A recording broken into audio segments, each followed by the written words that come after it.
शिव महापुराण में वर्णित कहानी के अनुसार जब सृष्टि की रचना करने का समय आया तो त्रिदेवों ने अपने कार्यों को बांट लिया। भगवान ब्रह्मा पर मानव जाति की रचना करने की जिम्मेदारी आ पड़ी। इतनी बड़ी सृष्टि के निर्माण के लिए किसी की सहायता की जरूरत थी, इसलिए ब्रह्मा ने सत्यरूपा नाम की एक सुंदर कन्या की उत्पत्ति की। वो कन्या इतनी सुंदर थी कि कोई भी उसे देखकर मोहित हो जाता। उसके चेहरे पर इतना तेज था कि बड़े से बड़ा सन्यासी भी उसकी ओर आकर्षित हुए बिना नहीं रह सकता था। उसके रूप को देखकर ब्रह्मा भी उस पर मोहित हो गए। कुछ पल के लिए वो सब कुछ भूलकर सत्यरूपा को निहारने रह गए। उनकी दृष्टि को भांपते हुए भगवान शिव को देर न लगी।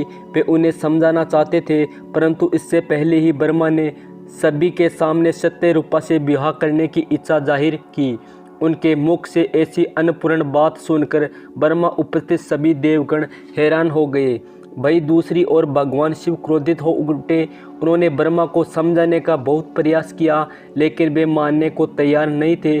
शिव ने कहा कि हे देव, इस कन्या की रचना स्वयं आपने अपने हाथों से की है, इसलिए यह कन्या आपकी पुत्री समान हुई है।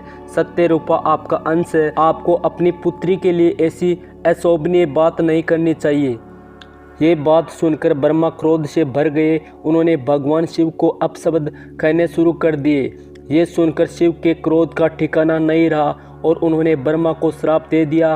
उन्होंने कहा, आपने अपनी पुत्री के विषय में ऐसी बात कहकर पिता पुत्री के रिश्ते का अपमान किया है, इसलिए आप पूजने योग्य नहीं हो। आज से आपकी पूजा न के बराबर होगी। दुनिया भर में आपके भक्त नाम मात्र के ही रह जाएंगे।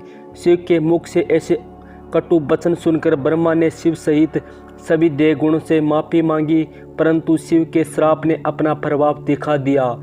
आपने भी ये बात जरूर गौर की होगी कि ब्रह्मा को अन्य देवों की तुलना में कम ही पूजा जाता है। ब्रह्मा का एकमात्र मंदिर राजस्थान के पुष्कर में है।